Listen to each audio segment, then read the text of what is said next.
Support for marijuana at the federal level seems to be growing after 5 states legalized some form of it on Election Day. So how are cannabis companies responding? Bloomberg Quick Take reporter Jennifer Zabasaja is here with me now.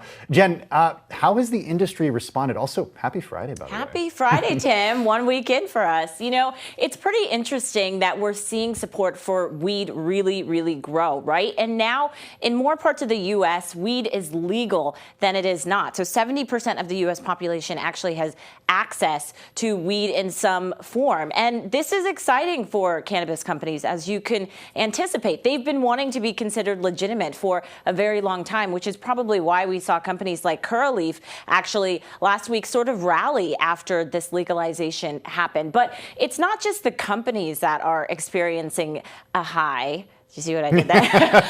It's also people. You know, people are growing more and more supportive of weed being normalized. Actually, you know, there was a study that came out from Pew that found that 2/3 of U.S. adults are actually in support of legalization. And not only that, in a time where there's partisan bickering on a lot of things, it seems like the divide on weed is shrinking. And we're seeing more and more Democrats and Republicans coming onto the same table about where they stand on weed. So this could be the issue that brings everyone together. It's incredible to see. We can't agree on anything as a nation, but it seems like weed is one thing that we can agree on. I guess it raises the question what this means for a Biden White House. Does it mean it's going to get even looser?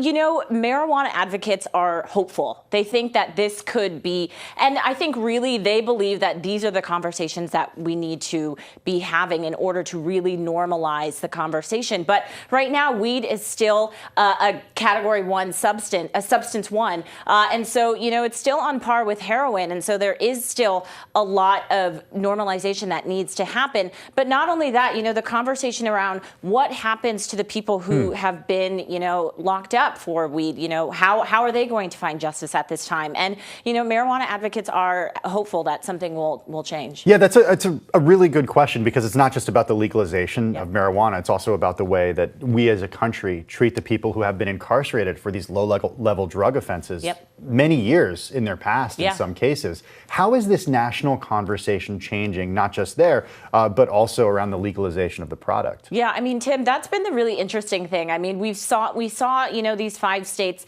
legalize weed in some form on Election Day. Actually, in New Jersey, after they legalized it, we started hearing from officials here in New York City and in New York talking about, you know, maybe they were thinking about progressing marijuana laws. We heard from Governor Cuomo, Mayor de Blasio, and even Chuck Schumer saying that we need to be talking about this, and we need to be talking about the people who you mentioned who have been incarcerated. But even in Maricopa County in Arizona, they're talking about dismissing pending or unfiled marijuana-related charges. And so clearly the national conversation is moving and progressing towards, you know, normalizing weed. But we really do have to think about those people who have been, you know, imprisoned as a result of this and how they can find justice potentially in a Biden administration. Bloomberg Quick Take reporter Jennifer Zabasaja, thanks so much for your time. It's good to see you this morning.